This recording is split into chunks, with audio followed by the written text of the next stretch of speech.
सावन का महीना शुरू होते ही पूरे उत्तर भारत का माहौल बदल जाता है। हर तरफ भगवा वस्त्र पहने श्रद्धालु, हाथों में सजी हुई कांवड़ और गूंजता हुआ एक ही जयकारा, बोल बम हर हर महादेव। लेकिन क्या आपने कभी सोचा है कि लाखों लोग सैकड़ों किलोमीटर पैदल चलकर गंगा जल क्यों लाते हैं? कांवड़ यात्रा की शुरुआत कब हुई? इसके पीछे क्या धार्मिक और वैज्ञानिक महत्व है? और अगर आप पहली बार कांवड़ यात्रा पर जाना चाहते हैं तो आपको किन बातों का ध्यान रखना चाहिए? दोस्तों, आज की इस वीडियो में हम कांवड़ यात्रा से जुड़े हर सवाल का जवाब जानेंगे। अगर आप बजट ट्रैवल, रियल एक्सपीरियंस और ऑनेस्ट यात्रा पसंद करते हो तो यात्रा विद आशीष चैनल को सब्सक्राइब करना न भूलें, जहाँ हर यात्रा एक कहानी होती है। चलिए दोस्तों, शुरू करते हैं। सबसे पहला सवाल लेते हैं, कांवड़ यात्रा क्या है? कांवड़ यात्रा भगवान शिव के भक्तों की सबसे बड़ी धार्मिक यात्राओं में से एक है। इस यात्रा में श्रद्धालु गंगा जल से पवित्र जल भरते हैं और उसे अपने गांव या शहर के शिव मंदिर में ले जाकर शिवलिंग का जल अभिषेक करते हैं। सबसे ज्यादा श्रद्धालु हरिद्वार, गौमुख, गंगोत्री, ऋषिकेश, गढ़मुक्तेश्वर और सुल्तानगंज से गंगा जल लेकर निकलते हैं।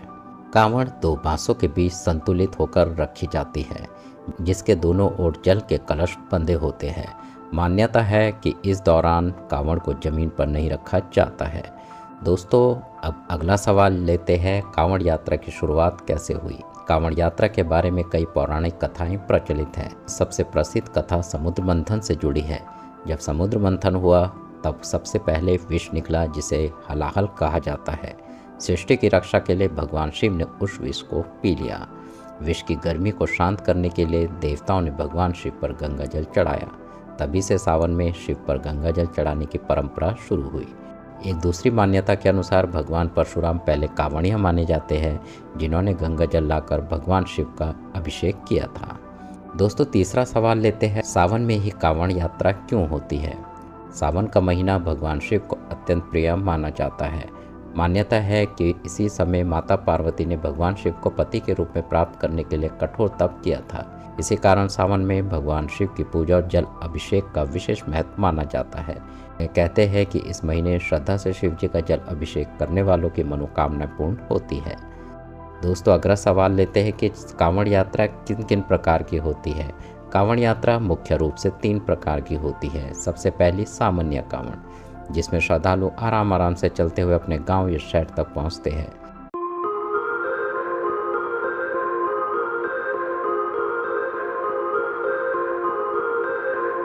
दूसरी डाक कांवड़, इसमें श्रद्धालु बिना रुके दौड़ते हुए जल लेकर जाते हैं।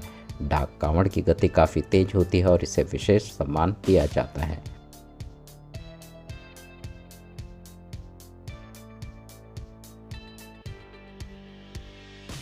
तीसरी खड़ी कांवड़, इसमें कांवड़ को जमीन पर नहीं रखा जाता है। अगर विश्राम करना हो तो स्टैंड या दूसरे श्रद्धालु की सहायता ली जाती है।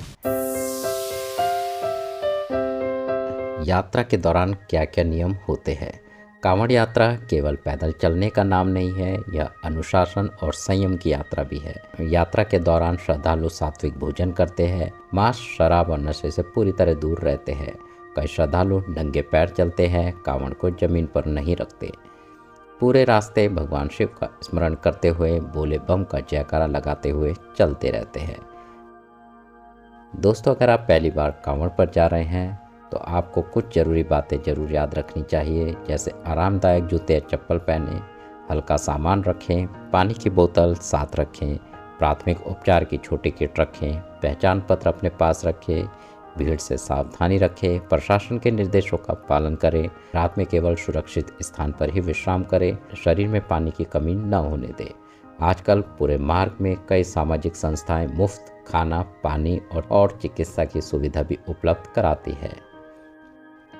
चलिए दोस्तों, बात करते हैं हरिद्वार की कांवड़ यात्रा का माहौल।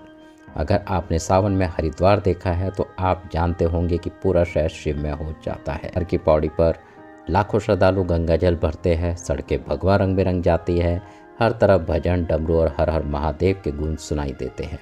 प्रशासन सुरक्षा के लिए विशेष इंतजाम करते हैं। पूरे मार्ग में मेडिकल कैंप, जल सेवा और विश्राम स्थल बनाए जाते हैं।